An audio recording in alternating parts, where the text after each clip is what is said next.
একটা ছোট্ট গ্রাম, কাঁচা রাস্তা, পুকুর, ধানক্ষেত আর পাখির ডাক। সেখানেই থাকে রমাদেবী ও তার ছেলে অরিন্দম। অরিন্দমের বাবা মারা গেছে অনেক বছর আগে। তখন অরিন্দম খুব ছোট। সংসারের দায় পড়ল রমার ওপর। রমাদেবী অন্যের বাড়িতে কাজ করে কষ্টে সংসার চালায়। তবু মনে একটা স্বপ্ন, আমার ছেলে একদিন বড় হবে, মানুষের মতো মানুষ হবে। অরিন্দম পড়াশোনায় খুব মনোযোগী। ক্লাসে শিক্ষক যখন জিজ্ঞাসা করেন বড় হয়ে কে কি হবে, অরিন্দম বলেই, স্যার আমি ডাক্তার হব।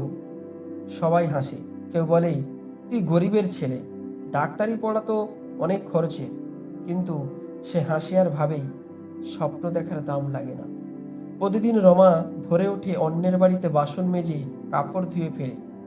মাঝে মাঝে কাজ না পেলেই চিন্তায় পড়ে যায়, কাল ছেলে টিফিনের টাকা দেব কিভাবে। কিন্তু অরিন্দম কখনো কিছু চায় না, শুধু বলেই, মা তুমি দুঃখ করো না, আমি একদিন সব ঠিক করব। অরিন্দমকে স্যার বললেন স্কুলের ফি দিতে হবে, কিন্তু ঘরে টাকা নেই।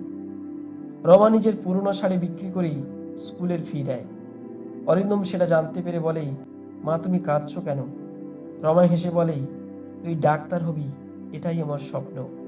বাড়িতে বিদ্যুৎ থাকে না প্রায়। অরিন্দম তখন রাস্তার ল্যাম্পপোস্টের নিচে বসে পড়ে। রাতে অনেক দেরি পর্যন্ত খাতা খোলা, চোখে ঘুম নেই।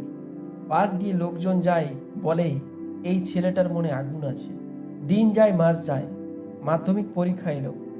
অরিন্দম দিনরাত পড়ে। ফল বেরোলেও সে প্রথম হলো। পুরো গ্রামে উৎসবের মতো আনন্দ। রমা ছেলেকে জড়িয়ে ধরে বলে, তুই পারবি বাবা, তুই একদিন ডাক্তার হবি।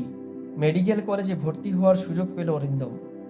রমা নিজের সোনার কানের দুলটা বিক্রি করে ভর্তি ফি দেয়। ছেলে শহরে চলে যায়।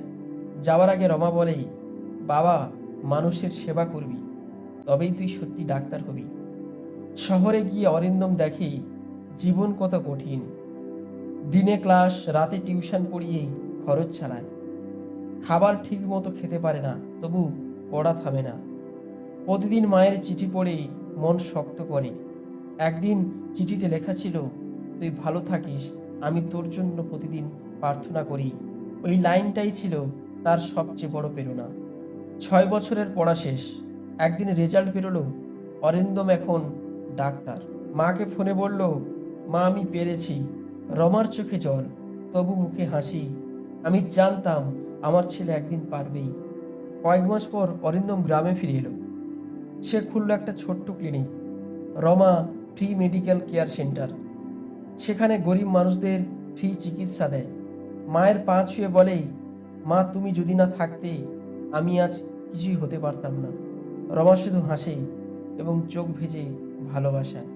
সত্যি, এই গল্পটা থেকে আমরা শিখতে পারি, মায়ের ত্যাগের কোনো দাম হয় না। যে সন্তান মায়ের স্বপ্ন পূরণ করে, সেই সত্যি জীবনের সফল মানুষ। একজন মায়ের ত্যাগ কখনো বিফলে যায় না। স্বপ্ন তখনই সত্যি হয় যখন তার পেছনে থাকে নিঃস্বার্থ ভালোবাসা আর অবিরাম পরিশ্রম।